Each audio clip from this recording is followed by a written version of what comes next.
मेरा नाम तनु है। मेरी शादी के 1 साल बाद ही मैंने खूबसूरत सी बेटी को जन्म दिया था। मैंने अपनी बेटी का नाम शिवानी रखा था। शिवानी बहुत समझदार और हम दोनों पति पत्नी की लाडली बेटी थी। पिछले कुछ दिनों से मम्मी जी मतलब मेरी सास का बिहेवियर मुझे कुछ अजीबो गरीब सा महसूस हो रहा था। उनकी हरकतें भी मुझे कुछ सही नहीं लग रही थी, क्योंकि एक इंसान जो सिर्फ और सिर्फ अपने काम से काम रखता हो, वो अचानक कोई ऐसी बात बोल दे जिसे सुनकर हमें विश्वास न हो तो वो अजीब ही लगती है। ऐसा लग रहा था जैसे उनके दिमाग में कोई बात चल रही है, मगर जब भी मैं उनसे कुछ पूछने की कोशिश करती तो वो टाल दिया करती थी। कहती थी कि समय आने पर मैं तुम्हें बताऊंगी, अभी मुझसे ज्यादा पूछताछ मत करो। मेरी सास न जाने क्या करना चाह रही थी, मेरे को समझ नहीं आ रहा था और मुझसे कहती कि तुम यह बताओ कि हमारी शिवानी की 10 साल की बर्थडे कब आ रही है, वो कब 10 साल की हो रही है। मैं अपनी सास की बात सुनकर चौंक गई थी कि अचानक उन्हें मेरी बेटी के 10 साल होने की फिक्र कहाँ से हो गई थी और वो किस लिए मुझसे इस बारे में पूछ रही थी, क्योंकि हमारे घर में तो बड़े सेलिब्रेशन करने का रिवाज ही नहीं था। तो अब मेरी बेटी शिवानी के 10वें जन्मदिन के बारे में क्यों पूछ रही थी। अभी मेरी बेटी के 10 साल के होने में 1 महीना रह गया था और हमारे पूरे खानदान में ही किसी भी बच्चे की बर्थडे सेलिब्रेट नहीं की जाती थी। दरअसल मेरी सास का मानना था कि उनके खानदान में अगर किसी का बर्थडे सेलिब्रेट होता तो किसी की मौत हो जाती है। मैं अपनी ससुराल के हिसाब से ही चलती थी। मेरी सास अपनी ससुराल की सबसे बड़ी बहू थी, इसलिए वो इस बात के सख्त खिलाफ थी और सब लोग उनका कहा मानते थे।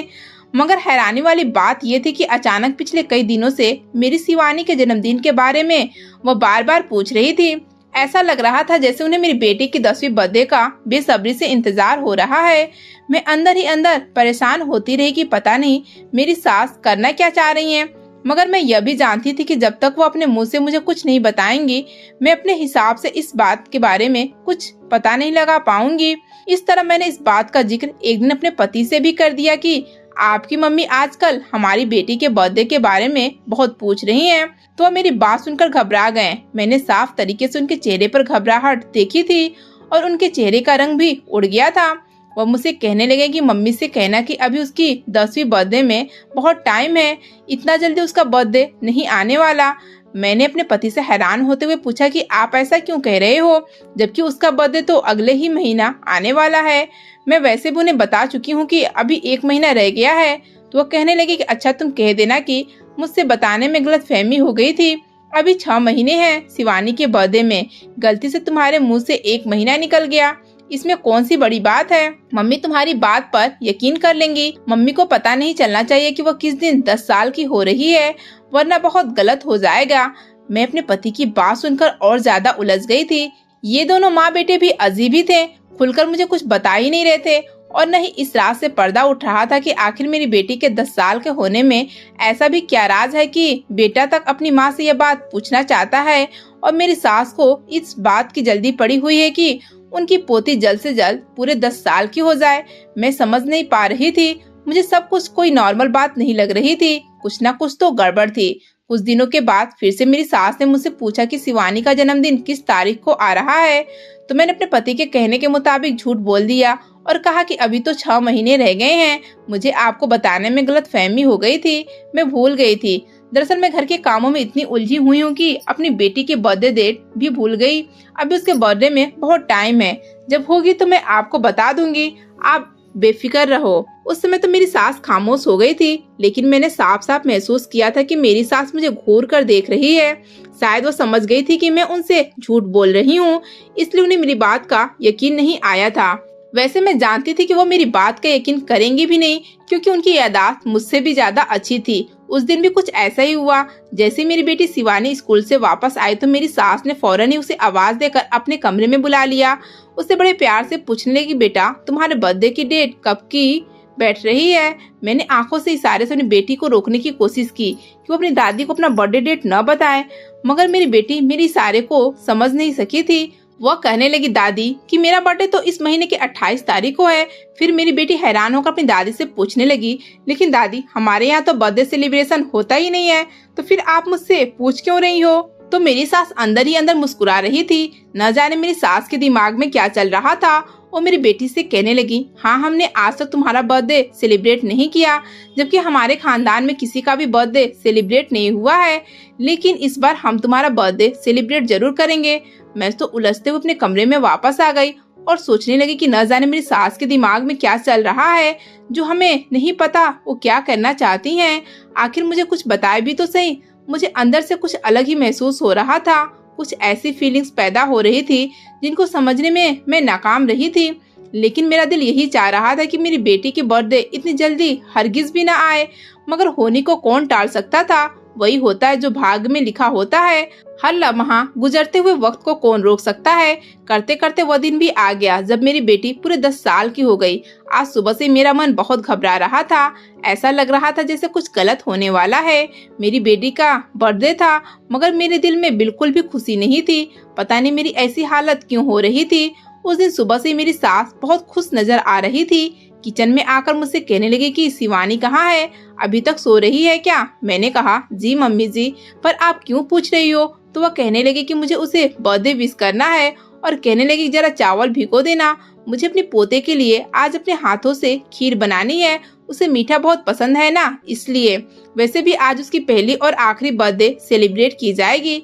अपनी सास की बात सुनकर मैं कुछ परेशान हो गई थी। मैंने उनसे उलझते हुए पूछा, मम्मी जी आखिरी बार से आपका क्या मतलब है? तो मेरी सास हंसते हुए कहने लगी, अरे कोई मतलब नहीं है, बस मेरे मुंह से निकल गया था। क्या पता मैं अगले साल मौजूद हूँ या नहीं, तो इसलिए मैंने बात कह दी। अब तुम किचन से जाओ और जाकर अपनी बेटी को उठाओ, कहो कि दादी तुम्हारे लिए फेवरेट खीर बना रही हैं। अपनी सास की ऐसी हरकतें मुझे कुछ गड़बड़ का एहसास दिला रही थी। फिलहाल जो भी था, मेरी बेटी सुबह उठी तो मेरी सास ने उसे बर्थडे विश किया। आज मेरी बेटी बहुत ज्यादा खुश थी क्योंकि आज पूरे 10 साल बाद उसे लग रहा था कि उसका बर्थडे है, क्योंकि मेरी सास कभी भी हमें उसका बर्थडे विश भी नहीं करने देती थी। और तो और अपने हाथों से उसके लिए आज मीठा बना रही थी। लेकिन मैंने अपने पति की तरफ जब गौर किया तो वह मुझे बहुत परेशान नजर आ रहे थे। ऐसा लग रहा था जैसे उन्होंने कोई सख्त मुश्किल ने घेर लिया है। मैंने अपने पति से कई बार पूछा कि बताओ, अगर कोई परेशानी है तो मेरे साथ शेयर करो। मेरे पति ने हर बार मुझे टाल दिया, कहने लगे कि मैं परेशान नहीं हूँ और न ही मुझे कुछ बताना है। उनका मूड भी कुछ ऑफ सा लग रहा था। आज इतनी बड़ी खुशी के दिन मेरे पति का मूड खराब होना मुझे किसी गड़बड़ी का एहसास दिला रहा था। हम सब लोगों ने शाम का खाना खा लिया तो मेरी सास कहने लगी, क्योंकि आज मेरी पोती 10 साल की हो गई है तो अब इस घर में वो नहीं रह सकती। अपनी सास की बात सुनकर तो मैं बौखला गई थी। आखिर वो कहना क्या चाह रही थी? मैं घबरा कर खड़ी हुई और अपनी सास से पूछा कि मम्मी जी आप ये क्या कह रही हो? मैं कुछ समझी नहीं। तो मेरी सास कहने लगी कि हम इसे बोर्डिंग स्कूल में डाल रहे हैं और मैं इसे अपनी जान पहचान वाले बोर्डिंग स्कूल में ही भेजूंगी। यही हमारे परिवार की पुरानी रीत है। हमारे खानदान में बेटियों की शिक्षा इसी तरह से पूरी करवाई जाती है। जैसे ही लड़की 10 साल की होती है तो उसे बोर्डिंग स्कूल में डाल दिया जाता है। मैंने गुस्से में अपने पति की तरफ देखा कि उन्होंने तो मुझे इस बारे में कुछ भी नहीं बताया था। यहाँ तक कि मेरी सास ने भी इससे पहले मुझसे कभी इस रिवाज के बारे में एक बात भी नहीं की थी। तो आज अचानक उन्हें यह रिवाज कहाँ से याद आ गया था कि मेरी बेटी की अच्छी शिक्षा के लिए उसे बोर्डिंग स्कूल में भेजना है। मैंने अपने सास से कहा कि आपका मकसद है कि मेरी बेटी अच्छी शिक्षा हासिल करे, तो मैं अपनी बेटी का एडमिशन किसी महंगे स्कूल में करवा देती हूँ जहाँ से मेरी बेटी और अच्छी शिक्षा हासिल कर सकेगी। मगर बोर्डिंग स्कूल में भेजने के लिए मैं कभी तैयार नहीं हो सकती। अच्छी शिक्षा हासिल करवाने के खिलाफ मैं कभी नहीं थी। यह बात तो अच्छी थी कि मेरी सास मेरी बेटी को ज्यादा पढ़ाना लिखाना चाहती हैं, लेकिन मैं अपनी बेटी को खुद से दूर नहीं कर सकती थी। और अगर ऐसा करना ही था तो उनको इस बारे में मुझे पहले बताना चाहिए था। और वैसे भी अभी भी मेरी बेटी अच्छी स्कूल में ही जा रही थी। अगर वह उसे और अच्छे स्कूल में भेजना चाहती थी तो मुझे इससे कोई एतराज नहीं था। लेकिन उनका कहना था कि आज वो मेरी बेटी को बोर्डिंग स्कूल भेजेंगे। वो आखिर अचानक कैसे इतना बड़ा फैसला कर सकती थी? मैं कुछ बोलने ही लगी थी कि उन्होंने अपने बेटे को देखते हुए कहा कि अपनी पत्नी को समझा दो कि मेरे इस फैसले को पत्थर की लकीर समझ ले। मेरा फैसला कभी नहीं बदलेगा और न ही इसमें कभी कोई गुंजाइश हो सकती है। मैं अभी और इसी वक्त तुम्हारी बेटी को बोर्डिंग स्कूल में एडमिशन करवाने जा रही हूँ। मैंने अपनी सास को उठकर रोकने की बहुत कोशिश की, लेकिन मेरे पति ने मेरा हाथ पकड़ लिया। मैंने अपने पति से कहा कि तुम अपनी मम्मी को रोको। देखो, हमारी बेटी को बेवजह ही बोर्डिंग स्कूल में भेज रही हैं। ऐसे तो हमारी बेटी हमसे दूर हो जाएगी। अभी वो छोटी है, सिर्फ 10 साल की है। अगर वो चाहती है कि वो अच्छी शिक्षा हासिल करे तो हम उसका दूसरे स्कूल में एडमिशन करवा देंगे, मगर उसको बोर्डिंग स्कूल में भेजकर हमसे दूर मत करो। वह हमारी इकलौती बेटी है। लेकिन मैं हैरान तब हुई थी जब मेरे पति ने मेरा हाथ पकड़कर कहा कि मम्मी बिल्कुल ठीक कह रही हैं, शिवानी को जाना ही होगा। अपने पति की बात सुनकर मुझे अपने कानों पर विश्वास नहीं हो रहा था कि वो कैसे पिता हैं जो अपनी बेटी को खुद से दूर करने के लिए तैयार हो गए। मेरी बेटी बेचैनी से अपनी दादी को देखते हुए कहने लगी कि मैं कहीं नहीं जाऊंगी दादी, मुझे अपनी मम्मी के पास ही रहना है। लेकिन मेरी सास तो जबरदस्ती उसे घर की दहलीज पार करके ले गई थी। मैं हैरान थी कि शाम के टाइम ऐसा कौन सा बोर्डिंग स्कूल खुला हुआ होगा जिसमें वो उसका एडमिशन करवाने के लिए लेकर जा रही थी। लेकिन मेरी सास को तो अभी उसे घर से लेकर जाने की जिद लगी हुई थी। मैं अपने पति पर चीखने लगी कि क्या तमाशा लगाया हुआ है, मुझे इस बारे में पहले क्यों नहीं बताया था। मैंने कहा, ओहो अच्छा, मुझे याद आया, इसलिए तो आपकी मम्मी इतने दिनों से उसके 10 साल होने का इंतजार कर रही थी ताकि उसके बाद उसे घर से निकाल दें। ये कैसी अजीबोगरीब रस्मो रिवाज है तुम लोगों के घर के। मैं किसी भी हाल में अपनी बेटी को खुद से दूर नहीं जाने दे सकती। मेरा पति मुझे समझाते हुए कहने लगा कि तुम फिक्र मत करो, वहाँ पर वो अकेली नहीं होगी, वहाँ पर कोई होगा जो उसका ख्याल रखेगा। मैंने ठिठक कर अपने पति से पूछा कि कौन होगा, तो मेरा पति लड़खड़ाते हुए शब्दों में कहने लगा कि कोई ना कोई तो होगा ही ना जो उसका ख्याल रखेगा। मैंने कहा, ऐसे ही किसी का कोई ख्याल नहीं रखता तो मेरी बेटी को वापस ला कर दो। मेरा पति कहने लगा, वहाँ पर मेरी बहन होगी, छोटी बहन जो शिवानी का ख्याल रखेगी। अपने पति की मुंह से बात सुनकर तो मेरे होश उड़ गए थे। मैं शॉक्ड रह गई थी कि मेरे पति की एक छोटी बहन भी थी जिसके बारे में मुझे आज तक नहीं पता था, या मुझे आज पहली बार पता चला था। मुझे वो दिन याद आने लगा जब ये लोग रिश्ता लेकर हमारे घर पर आए थे। उन दिनों मैं अपने मामा जी के यहाँ थी जब मेरी मम्मी ने मुझे फोन करके इमरजेंसी में घर बुलाया था। मुझे तो पता भी नहीं था कि घर पर क्यों जा रही हूँ। वो तो मुझे घर जाकर पता चला था कि मम्मी ने मेरे रिश्ते के सिलसिले में लड़के की फैमिली को घर पर बुलाया हुआ था, इसलिए इतना अफरा तफरी हो रही है कि मुझे मेरे मामा जी के घर से भी बुला लिया गया। वैसे तो मैं इतनी जल्दी शादी नहीं करना चाहती थी, मगर मम्मी पापा के सामने मेरी एक नहीं चलती थी। चाय और नाश्ते का सामान लेकर जब मैं कमरे में गई तो सामने ही सिर्फ 2 लोगों को देखकर मैं काफी हैरान हुई थी। उनके जाने के बाद मुझे मम्मी ने बताया कि ये अच्छे और पढ़े लिखे लोग हैं। दोनों माँ बेटा ही एक दूसरे का सहारा हैं। इन दोनों के अलावा परिवार में कोई नहीं है। छोटी फैमिली है और पढ़े लिखे समझदार लोग हैं। लड़का अच्छा कमाता है, घर बार भी अपना है, और हमें क्या चाहिए। लोग अच्छे हैं। तुम्हारे पापा के दोस्त ने यह रिश्ता बताया है, वो इन लोगों की बहुत तारीफ कर रहे थे, तो मैं सोच रही हूँ कि हाँ कर देती हूँ। मम्मी ने मेरी मर्जी पूछी तो मैंने उनसे कह दिया था कि जैसा आप लोग करोगे मैं वैसा ही करने के लिए तैयार हूँ। इस तरह मेरी रजामंदी पर हाँ हो गई थी। लेकिन जब बाद में मेरे होने वाले पति से मेरी बातचीत हुई तो उन्होंने मुझे बताया कि वो अपने माता पिता के इकलौते बेटे हैं।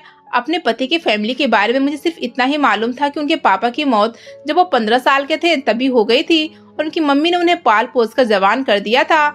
न कोई ननद और न ही कोई देवर जेठ, और फिर लड़का भी अच्छा, देखने में खूबसूरत और पढ़ा लिखा। इसलिए तो मेरी मम्मी ने झटपट इस रिश्ते के लिए हाँ कर दी थी और जल्द से जल्द मेरी शादी कर दी। मुझे लगा था कि मेरी सास नॉर्मल सास की तरह होगी, मेरे साथ ही वैसा बिहेव करेंगी जैसे दूसरी औरतें अपनी बहुओं के साथ करती हैं। मगर मेरे साथ तो शादी के बाद ऐसा कुछ भी नहीं हुआ था। मेरी सास तो बहुत अच्छी औरत थी, बहुत ही संस्कारी औरत थी। घर के काम में भी मेरे साथ हाथ बटाया करती थी। मेरी सास हमारे गांव में ही एक तांत्रिक बाबा थे, उन्हें बहुत मानती थी। कभी कभी उनके यहाँ भी चली जाती थी। मैं खुद को बहुत लकी समझती थी कि मुझे इतनी अच्छी सास मिली है। शादी के कुछ महीने बाद ही मैं प्रेग्नेंट हो गई तो मेरी सास के रिश्तेदार जो हमारे यहाँ आते जाते रहते थे वो मुझे हमेशा बेटा होने की बधाइयाँ देते थे। कहते थे कि हमारे परिवार का रिवाज है कि हमेशा पहला लड़का ही होता है, इसलिए तुमसे भी उम्मीद है कि तुम भी बेटे को ही जन्म दोगी। मुझे डर भी लगता था कि अगर बेटा नहीं हुआ तो कहीं मेरी सास का बिहेवियर मेरे साथ न बदल जाए, वो ऐसी सास न बन जाए जैसे दूसरों की होती हैं। वो मेरे लिए मेरी माँ समान थी और मैं कभी ऐसा नहीं चाहती थी कि वो सास वाली हरकतें मेरे साथ करना शुरू कर दे, क्योंकि उन्होंने भी हमेशा मुझे बहू नहीं बेटी की तरह समझा था। और आखिर मेरा डर सच साबित हुआ।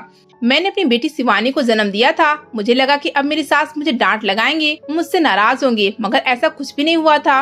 वो औरत बहुत अच्छी औरत थी। उन्होंने मुझसे कहा कि बेटियां तो भगवान की कृपा होती हैं, तुम फिक्र मत करो, मैं तुमसे नाराज नहीं हूँ, बल्कि मैं तो बहुत ज्यादा खुश हूँ कि भगवान ने हमारे घर को बेटी भेज दिया।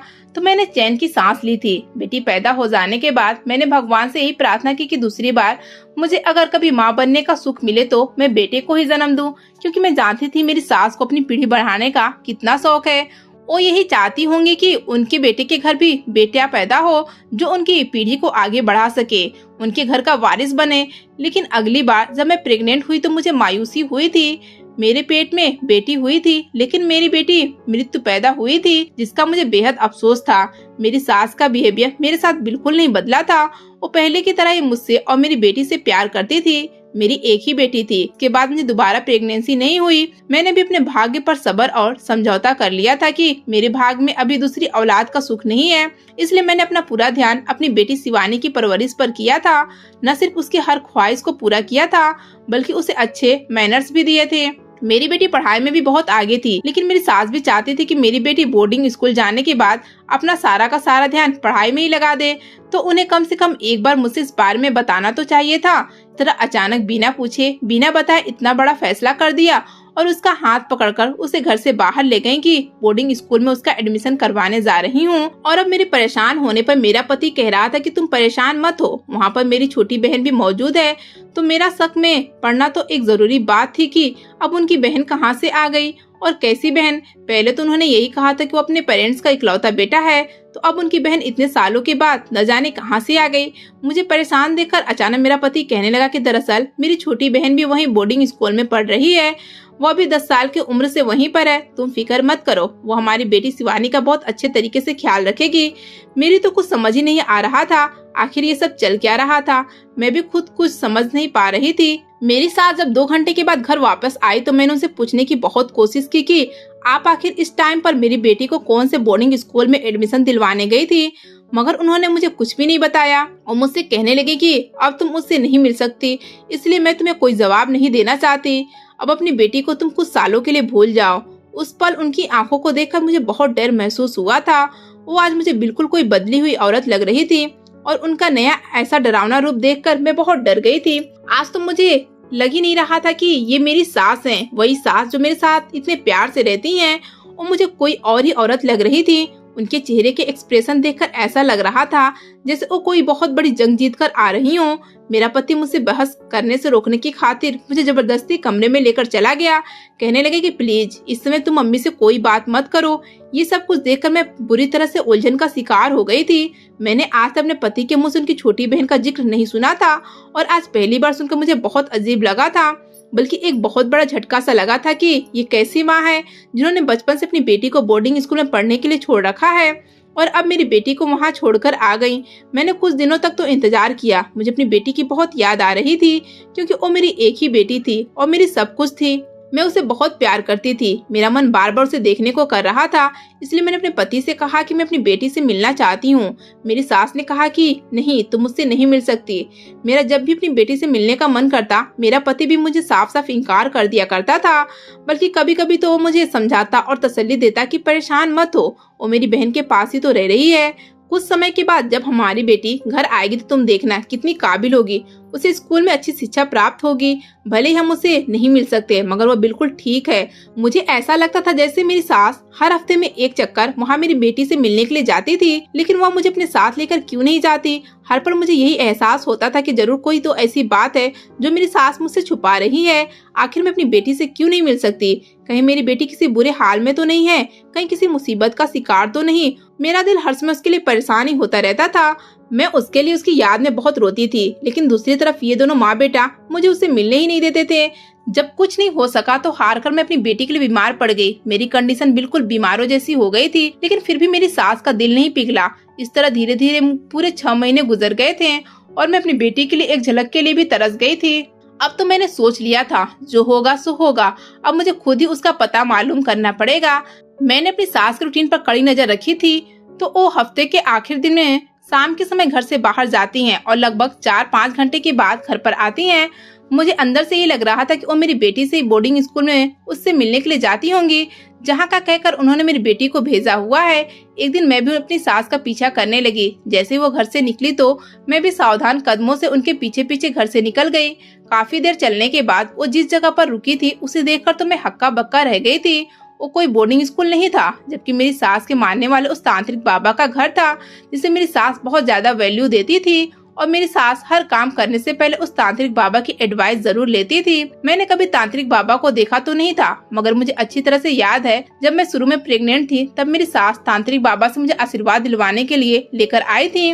लेकिन अचानक मेरे पति की कॉल आ गई थी, इसलिए मैं इस घर के अंदर नहीं जा सकी थी और बाहर से ही वापस लौट गई थी। मगर मेरी सास ने कहा था कि तुम जाओ, मैं बाबा जी से मिलकर थोड़ी देर में आती हूँ। इस बाबा को मेरी सास कई सालों से जानती थी और मैं कभी कभी यह सोचती थी कि मैं भी इस बाबा से मिलना चाहती हूँ जिस पर मेरी सास सबसे ज्यादा यकीन करती हैं। मगर कभी मेरा इस बाबा से सामना नहीं हो पाया था।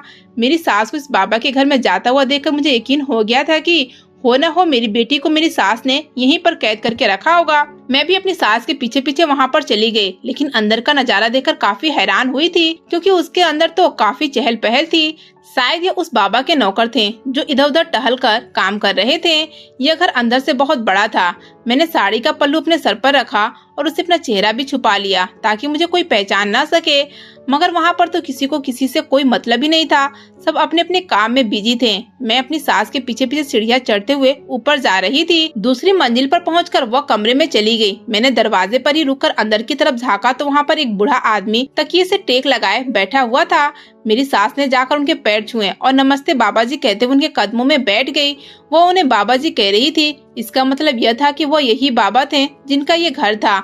सुनकर मुझे बड़ा शौक लगा था। ये बाबा तो देखने में काफी स्मार्ट और यंग था।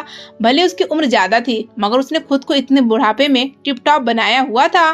फिलहाल मैंने इधर उधर अपनी बेटी को तलाश करना चाहा कि वो कहाँ पर हो सकती है, लेकिन वो मुझे कहीं भी नजर नहीं आई। थोड़ी देर के बाद मेरी सास उस कमरे से बाहर निकली तो उनके साथ मुझसे थोड़ी कम उम्र की लड़की बाहर निकली थी जो मेरी सास से बातें कर रही थी कि माँ मेरे साथ तो जो हुआ हो गया, मगर अपनी पोती के साथ तो आप ये अत्याचार मत करो। आखिर उस बेचारी मासूम सी बच्ची का क्या कसूर है? उसका बचपन यहाँ लाने के बाद खराब मत करो। उसके अभी खेल कूद के दिन है। मैं जानती हूँ कि मैंने भी अपने खेल कूद के दिन यहाँ पर रहकर गंवाए हैं, मगर मुझे तो ऐसा करना ही था।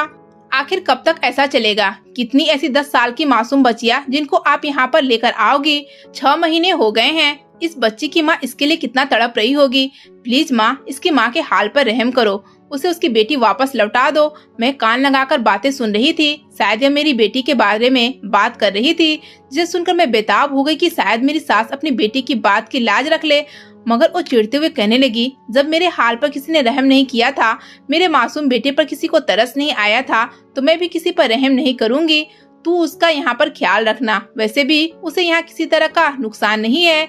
बाबा जी उसका यहाँ तुम्हारी तरह ही ख्याल रखेंगे जितना उन्होंने तुम्हारा रखा है। मुझे अपनी सास की अधूरी बातों की कुछ समझ नहीं आ रही थी और मैं पूरा मामला जाने बिना यहाँ से जाना नहीं चाहती थी। इसलिए मैंने अपनी सास के नीचे आने का इंतजार किया। सोचा कि मैं उनकी बेटी से आज बात करके ही रहूंगी। जब वो चली गई तो मैं उस लड़की के पास आ गई जो मेरी ननद थी। मैंने उसे अपना इंट्रोडक्शन करवाया, कहा कि मैं तुम्हारे बड़े भाई की पत्नी हूँ। वो मेरी बात सुनकर एकदम से चौंक गई थी। वो डरते हुए मुझे कोने में लेकर चली गई और कहने लगी कि आप यहाँ पर क्यों आई हो? आपको यहाँ के बारे में कैसे पता चला? अगर माँ को पता चल गया कि आप यहाँ आ गई हो तो बहुत बुरा होगा। मैंने उसे कहा कि मैं यहाँ पर अपनी बेटी से मिलने के लिए आई हूँ, बल्कि उसे अपने साथ ले जाने के लिए आई हूँ। वो यहाँ पर क्यों कैद है? और तुम्हारी माँ ने मुझसे झूठ क्यों बोला कि उसका एडमिशन किसी बोर्डिंग स्कूल में करवाने के लिए उसे ले जा रही हैं, जबकि यह तो मुझे कहीं से भी बोर्डिंग स्कूल नहीं लग रहा। वह मुझसे अफसोस में आकर कहने लगी कि आपकी बेटी भी मेरी ही तरह एक ऐसा बोझ उतारने के लिए यहाँ पर आई है जिसकी वजह से शायद आज आपका पति जिंदा है।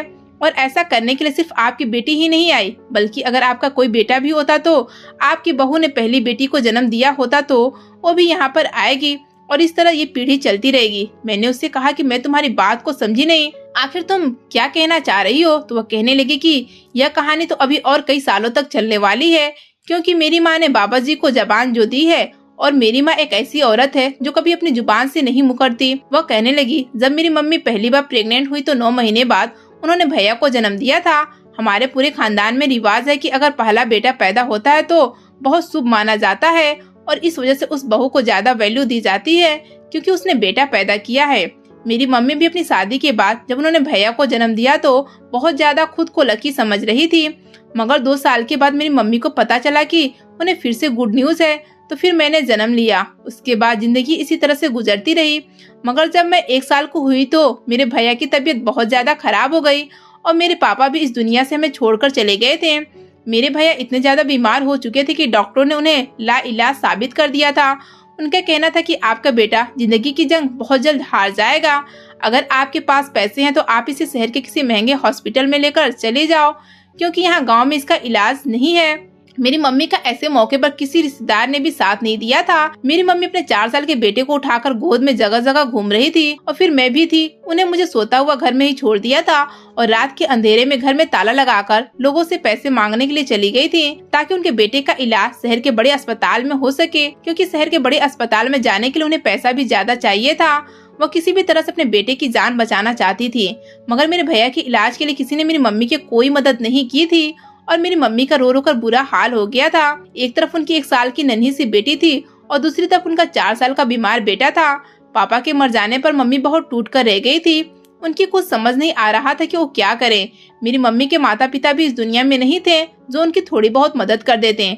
उनके भाई भाभी थे जिन्होंने उनको नहीं समझा, उन्हें नकार कर घर से निकाल दिया और कहा कि हम तुम्हारी कोई मदद नहीं कर सकते। मेरी मम्मी पूरी तरह से लाचार हो गई थी। भैया की तबीयत दिन पर दिन बिगड़ती जा रही थी।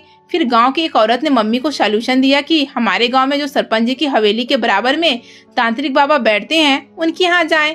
उनके पास कोई न कोई सॉल्यूशन जरूर होगा, वो भैया का इलाज कर सकते हैं। मेरी मम्मी भैया को लेकर तांत्रिक बाबा के पास चली गई और उनके आगे हाथ जोड़कर रिक्वेस्ट करने लगी कि किसी भी तरह से उनके बेटे को ठीक कर दो।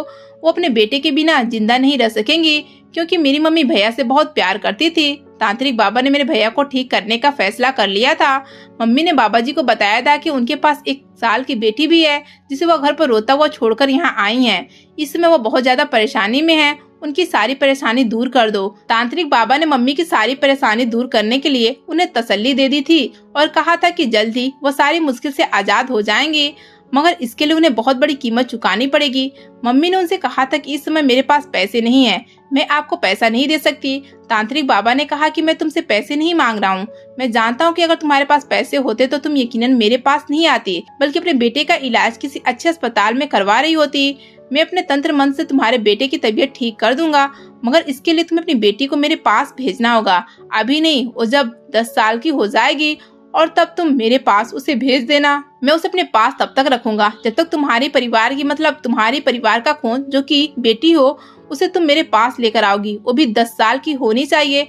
फिर मैं तुम्हारी बेटी को रिहा कर दूंगा और फिर उसके बाद तुम्हारी पोती को अपने पास अपनी सेवा के लिए रखूंगा। ये काम तुम्हारी आने वाली हर पीढ़ी में होगी। जो पहली बेटी होगी वो करेगी और जिसकी उम्र 10 साल की होनी चाहिए। अगर तुम मेरी इस शर्त के लिए राजी हो तो मैं तुम्हारे बेटे का इलाज करने के लिए तैयार हूँ। अगर नहीं हो तो तुम यहाँ से जा सकती हो। तांत्रिक बाबा की बात सुनकर मेरी मम्मी परेशान तो जरूर हुई थी, मगर अपने बेटे की तरफ देखकर उन्हें इस शर्त के लिए राजी होना पड़ा था, क्योंकि मेरी मम्मी जानती थी कि उनका इस दुनिया में कोई नहीं है। यह बात उन्हें इन दिनों अच्छी तरह से पता चल गई है, क्योंकि किसी भी रिश्तेदार ने उनकी मदद नहीं की। और फिर मैं बेटी हूँ, बड़ी होकर मैं भी विदा होकर अपनी ससुराल चली जाऊंगी। मेरी माँ फिर से अकेली रह जाएगी। मेरी माँ को लगता था कि उनका सहारा सिर्फ उनका बेटा ही है, जो बुढ़ापे में भी उनका साथ देगा। इसलिए मेरी माँ ने फैसला कर लिया था कि जब उनकी बेटी 10 साल की होगी तब वो उसे वहाँ पर छोड़कर चली जाएंगी। इस तरह अपने तंत्र मंत्र के जरिए तांत्रिक बाबा ने मेरे भैया को बिल्कुल ठीक कर दिया था, जिसके बाद हमारे घर के हालात भी बेहतर हो गए थे। मेरी मम्मी ने लोगों के घरों में काम करना शुरू कर दिया था और फिर जब भैया जवान हुए तो उन्होंने नौकरी करना शुरू कर दिया, जिससे हमारे घर के हालात बिल्कुल सुधर गए थे। इस तरह जब मैं 10 साल की हुई तो मम्मी मुझे यहाँ पर छोड़कर चली गई थी और फिर मैं जब तक यहाँ रहूंगी तब तक भैया की 10 साल की बेटी यहाँ पर नहीं आ जाती। इसलिए मेरा समय यहाँ से पूरा हो चुका है। अगले 6 महीने बाद मुझे यहाँ से तांत्रिक बाबा की सेवा से अलग कर दिया जाएगा। उसके बाद यह जिम्मेदारी आपकी बेटी को निभानी होगी। अब आप प्रार्थना करो कि भगवान आपको बेटा दे, क्योंकि अगर आप बेटे की शादी कर दोगी तो फिर उसकी पत्नी भी बेटी को जन्म देगी और उसकी जो बेटी होगी वो यहाँ पर बाबा जी के यहाँ उनके पास इस घर में रहेगी। और शायद उसके दौर में बाबा जी का कोई बेटा होगा जिसने कई सालों बाद बाबा जी की जगह ले ली होगी। तब आपको आपकी बेटी देखनी नसीब होगी, लेकिन उसके लिए आपको अपनी पोती की कुर्बानी देनी होगी, जैसे कि मेरी मम्मी ने दी है। ऐसा हमारे खानदान में तब तक रहेगा जब तक भैया जिंदा हैं। अगर आपने ऐसा करना बंद कर दिया तो तांत्रिक बाबा का कहना है कि भैया की मौत भी हो सकती है। अगर आप विधवा होना नहीं चाहती तो आप अपनी बेटी को यहाँ पर रहने दो, और अगर अपनी बेटी से मिलना चाहती हो तो आपको अपने पति से दूर होना पड़ेगा। अपनी ननद की बातें सुनकर मैं तो शॉक्ड रह गई थी। आज के जमाने में भी ये लोग कैसी मनगढ़ंत बातों पर विश्वास करते हैं। मैंने अपनी ननद से कहा कि मैं इन बातों पर विश्वास तो नहीं करती, मगर इतना जरूर कहूंगी कि बाबा जी ने अगर मेरे पति की जान बचाई है तो वो उनका भाग्य था। वो कोई भगवान नहीं है जो उन्होंने मेरे पति की जान बचाई। शायद मेरे पति के भाग्य में जिंदगी लिखी हुई थी। मैं अपनी ननद से इतनी बातें करके और अपनी बेटी से मिले बिना ही वहाँ से चली आई थी। मगर घर आने के बाद मैंने अपनी सास को कटघरे में खड़ा कर लिया था, क्योंकि मेरी सास का ऐसा मानना था कि उनके बेटे की जान तांत्रिक बाबा ने बचाई है। मैंने अपनी सास से कहा कि मुझे किसी भी हाल में अपनी बेटी चाहिए। अगर आपने ऐसा नहीं किया तो मैं आपके खिलाफ पुलिस में रिपोर्ट दर्ज करवा दूंगी। मेरी बात सुनकर मेरी सास अचानक डर गई। फिर उन्होंने मुझे पूरी कहानी वहीं से बताई जहाँ से मेरी ननद ने मुझे बताई थी। उन्होंने कहा, क्या तुम्हें अपने पति की जिंदगी प्यारी नहीं है? मैंने कहा, मेरे पति को कुछ नहीं होगा भगवान की कृपा से, क्योंकि मैं भगवान पर विश्वास रखती हूँ, ऐसे ढोंगी बाबा पर नहीं जो लोगों को सालों साल तक बेवकूफ बनाते रहे। वो बाबा अपने घर में नौकरानी रखने के लिए न जाने कितने लोगों को बेवकूफ बना चुका है। जिंदगी और मौत तो भगवान के हाथ में होती है। मम्मी जी, आपने कैसे सोच लिया कि उस तांत्रिक बाबा के पास अगर हम अपने घर की बेटियां नहीं भेजेंगे तो मेरे पति की जान जा सकती है? मैं अपनी सास को भरोसा दिलाया कि ऐसा कुछ नहीं है, मगर मेरी सास तो मानने के लिए तैयार ही नहीं हो रही थी। मैं जिद पर अड़ गई और मैंने कहा, तो फिर ठीक है, मुझे मेरी बेटी वापस चाहिए, वरना मैं पुलिस में रिपोर्ट लिखवाने के लिए जा रही हूँ। मेरी सास मेरे पति से कहने लगी कि देखो, तुम्हारी पत्नी पागल हो गई है, यह कितना बड़ा कदम उठाने के लिए कह रही है। मेरा पति और मेरी सास दोनों ही मुझे रोकते रह गए, लेकिन मैं पुलिस में चली गई और मैंने पुलिस को जाकर सब कुछ बता दिया। पुलिस ने मुझे मेरी बेटी तो दिलवा दी थी और साथ ही साथ मेरी ननद जो वहाँ से आजाद हो गई थी। और ऐसी न जाने कितनी लड़कियां जिनके माता पिता को ढोंगी बाबा सालों साल से बेवकूफ बना रहा था, जो ऐसे मजबूर थे, जो अपने बीमार बच्चों और अपने घर की औरतों या फिर अपने घर के बूढ़ों को उनके पास लेकर गए थे और कहा था कि उनका इलाज करवाना है। उसने इलाज की वजह से अपने घर में ढेर सारी नौकरानियां इकट्ठा कर ली थी, जो उसको और उसकी पत्नी को काफी सारा आराम दे रही थी। और तो और वो घर में बैठे इस तरह से पैसे भी कमा रहा था। मासूम बच्चियों से वो घर के काम करवाता था और फिर उनको तब तक नहीं छोड़ता था जब तक वो जवान होने के बाद उसके घर में उसी परिवार की दूसरी लड़की नहीं आ जाती थी। मेरी सास और मेरे पति के सामने सच्चाई खुलकर आ गई थी कि वो सिर्फ उनको ही नहीं बल्कि गांव के बहुत सारे लोगों को बेवकूफ बना रहा था। और ऐसा कुछ नहीं था कि अगर मेरी बेटी वापस आ गई तो मेरा पति मर जाएगा। मेरी बेटी मेरे पास आ गई थी, मेरे गले से लगकर बहुत रोई थी और खुश भी हुई थी। कहने लगी, मम्मी, वहाँ पर मुझसे बहुत काम करवाया जाता था। मैंने अपनी बेटी से कहा कि अब आगे तुम्हारे साथ ऐसा कुछ नहीं होगा। दरअसल मेरी ननद के साथ भी ऐसा ही हो चुका था, क्योंकि इन लोगों ने उससे भी उसका बचपन छीन लिया था। मेरी सास को इस बात पर बेहद अफसोस हुआ था कि उन्होंने अपनी बेटी का खेल कूद और पढ़ाई लिखाई सब कुछ वहाँ भेजने के बाद बर्बाद कर दी थी। जो समय एक बार बीत जाता है वो लौट कर कभी वापस नहीं आता। मैं पढ़ी लिखी थी, इसलिए इस बात को जल्दी समझ गई थी और मैं आज के जमाने की लड़की हूँ जो ऐसी मनगढ़ंत बातों पर विश्वास नहीं करती। इसलिए मैंने स्टैंड लिया था और अपनी बेटी को जल्दी से वहाँ से आजाद करवा लिया था। मेरी सास का कहना था कि अगर काफी सालों पहले मैं इस बात को समझ जाती तो शायद मेरी बेटी का बचपन उस ढोंगी बाबा की वजह से बर्बाद ना होता। मेरी सास ने मुझसे माफी मांगी, लेकिन कहीं न कहीं मेरी सास ने भी बेटा और बेटी में फर्क किया था। उन्होंने अपने बेटे की जान की खातिर अपनी बेटी का फ्यूचर बर्बाद कर दिया था, जबकि उनके बेटे को ठीक उस बाबा ने नहीं बल्कि मेरी सास की ममता और रो रो कर भगवान से की गई प्रार्थना ने बचा लिया था। मेरी ननद अब 18 साल की है। अब उसे स्कूल में भी एडमिशन नहीं मिल सकता। वो सिर्फ शुरू के 3 या 4 क्लास पढ़ी है, जबकि मेरी बेटी ने अब दोबारा से अपने स्कूल जाना शुरू कर दिया। उसका तो सिर्फ 1 साल ही खराब हुआ था। देर से ही सही, मगर मेरी सास की आंखें खुल गई थी। वो अपने किए पर आज बहुत शर्मिंदा होती हैं और हम सब लोग खुशी खुशी जिंदगी गुजार रहे हैं। और तो और मेरा पति भी बिल्कुल सही सलामत है। मैं अपनी इस कहानी से आप लोगों को ये मैसेज देना चाहती हूँ कि कभी भी लोगों की मनगढ़ंत बातों पर विश्वास न करें और सिर्फ भगवान पर भरोसा करें, न कि इंसान पर। दोस्तों, उम्मीद करती हूँ आपको हमारी कहानी पसंद आई होगी। कहानी पसंद आई है तो वीडियो को लाइक करें, चैनल पर नए हैं तो चैनल को सब्सक्राइब करें और हाँ, नोटिफिकेशन बेल को जरूर दबाएं ताकि अगली अपडेट सबसे पहले आपको मिले।